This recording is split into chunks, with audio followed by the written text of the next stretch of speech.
Market के जो levels हैं वो कहाँ सपोर्ट लेता हुआ आप मार्केट को देख रहे हैं? क्या इस मार्केट में करना चाहिए? एक्चुअली सबसे बड़ा सवाल तो यही है। सबसे पहले तो हमें पेशेंस के साथ इंतजार करना चाहिए मार्केट में स्टेबिलिटी का। और जो मार्केट में स्टेबिलिटी की जो आने की उम्मीद है, अब मुझे लग रहा है कि वो 21,800 लेवल के पास ही है। सो अब वहां से तो मार्केट ज़्यादा दूर नहीं है। तो हमें लगता है कि एक 21,800 या 700 के जोन पर एक हमें शॉर्ट टर्म रिबाउंड देखने को मिल सकता है। हालांकि पिछले 3 दिनों से मार्केट ने 21,500 के लेवल्स को डिफेंड करने का कोशिश किया।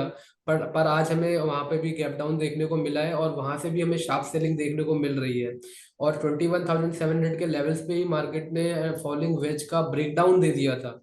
Actually falling veg breakdown reversal के लिए जाना जाता है, पर यहाँ पर उल्टा हुआ और वो फॉलिंग वेज का ब्रेकडाउन 21,700 800 के नीचे देखने को मिला। और उसके जो एक्सपेक्टेड टारगेट आ रहे हैं वो आ रहे हैं 21,800 के।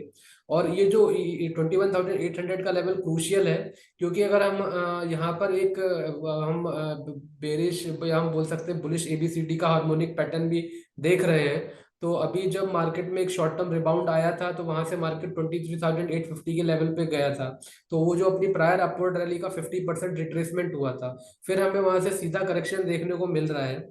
और ये जो करेक्शन का जो अब 200% का जो एक्सटेंशन का जो लेग है, वो आता हुआ दिखाई दे रहा है 21,800 का।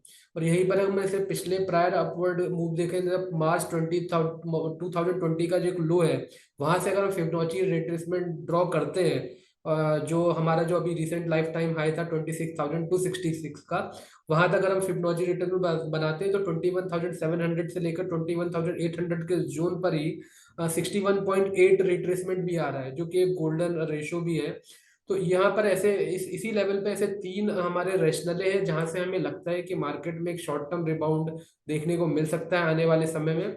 पर उसके लिए मार्केट को भी जो कंफर्मेशन है वो आता हुआ दिखाई देगा, जब मार्केट 21,800 से लेकर 22,000 लेवल्स के ऊपर सस्टेन होगा। तब फिर हम बोल सकते हैं कि वहां से कुछ स्टेबिलिटी हमें मार्केट में आती हुई दिखाई देगी। तो नो डाउट मार्केट में पेन बढ़ता हुआ नजर आ रहा है, और ये पेन केवल इंडाइसिस तक ही सीमित नहीं है, ये ब्रॉडर मार्केट तक भी फैल रहा है। तो हमने देखे स्मॉल कैप, जो स्मॉल निफ्टी स्मॉल कैप है, निफ्टी मिड कैप है, वहां पर भी हमें अच्छे खासे करेक्शन देखने को मिले हैं। हालांकि अगर हम बैंक निफ्टी को देखेंगे तो बैंक निफ्टी में उतनी गिरावट देखने को नहीं मिल रही है जितनी हमें निफ्टी में देखने को मिल रही है। अभी भी बैंक निफ्टी जो उसके पुराने स्विंग लो है 47,850 के, उसके ऊपर ही सस्टेन कर रहा है। तो मुझे लगता है कि अराउंड 47,850 के आसपास ही कोई रिवर्सल कैंडलस्टिक का फॉर्मेशन हमें बैंक निफ्टी में दिखाई देगा। और वहां से अगर वहां से पुल बैक मूव आता है तो एक डबल बॉटम का फॉर्मेशन भी बैंक निफ्टी में दिखाई देगा। तो 47,850 840 काफी अहम लेवल है बैंक निफ्टी के लिए। तो मुझे लगता है कि बैंक निफ्टी को वहां पर रुकना चाहिए। वहीं पर आप पूरे और सेक्टोरियल इंडाइसेस को देखेंगे तो निफ्टी आईटी में अच्छा खासा ब्रेकडाउन हमें देखने को मिला है। निफ्टी ऑटो में भी करेक्शन देखने को मिल रहा है।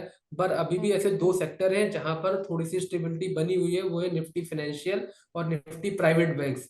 तो अगर किसी को बाय साइड में अपॉर्चुनिटी देखनी है तो मेरे हिसाब से निफ्टी फाइनेंशियल के स्टॉक्स है, निफ्टी प्राइवेट बैंक्स है, जहां पर हम बाइंग अपॉर्चुनिटी देख सकते हैं।